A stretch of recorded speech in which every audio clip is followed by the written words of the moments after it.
Hey guys, this is Ryan with RG Tech. Welcome back to the channel. Hope you guys are all doing well. Today we have the Xigmatek Frontliner chassis in front of me here, or in back of me here. I've put together my X99 build into it. Just wanted to see how well it was easy to build in, and I forgot cheap cases hurt you. Yes, I walked away with a few scaves on my hands when working in a cheap case, namely because all the machine parts in the inside aren't as nice as, say, like a Cooler Master case or a Fractal Design case or other cases that have taken a little bit more time into R&D and quality. I'm not saying that the Xigmatek is a bad case, because everything has a budget, but you can definitely tell it's a lower-ended case. So, in terms of specifications, it does support micro ATX and ATX form factors, no eATX. Even mini ITX is omitted from this, so it's kind of a rarity nowadays. It's really nothing to drill a few more holes for motherboard standoffs so that your micro ATX case actually fits. So the dimensions are 205 millimeters by 502 millimeters by 438 millimeters. The chassis is made of SECC with black coating, whatever that means.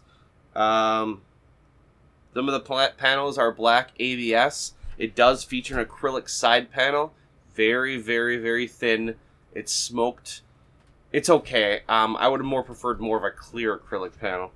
I/O ports has got one front USB 3.0, one front USB 2.0, HD audio in and out. So if you're any sort of enthusiast, you're not going to be using any of the front panels. So I didn't really see a way that I could detach them relatively easy, so tuck them away inside the case with lack thereof of cable management. So it does support 5.25 bay drives. That's what this little flimsy thing is here for. It actually says CD-ROM on the back. So that's how dated this chassis is. So just kind of trying to understand, when was CD-ROM actually made? Internally, you can do two 3.5-inch drives as well as two 2.5-inch drives. The 2.5-inch drives are going to mount behind the tray here, and then there's also right here behind the basement here is enough room, almost just like the Fractal Define C, for two 3.5-inch drives. It's a 7-slot design for PCI slots. The front fans are blue LED. You have two in the front and then one in the rear. In terms of loudness, it's pretty loud.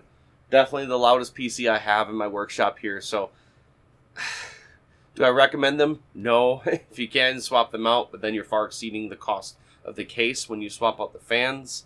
So chances are, if you're going to be looking for a case with more than 3 fans, or 3 or more fans, it's going to be hard pressed.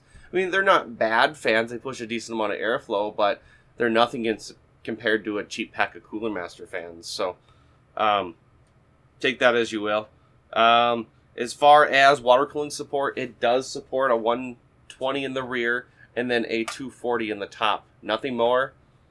Unfortunately, can't do anything in the front, because of this front, because of the basement goes all the way up to it, and there's no room to mount a radiator in the front with pass-through. So it's kind of a bit of a huge opportunity to not be able to orient your water cooler in front to get the fresh air to your CPU.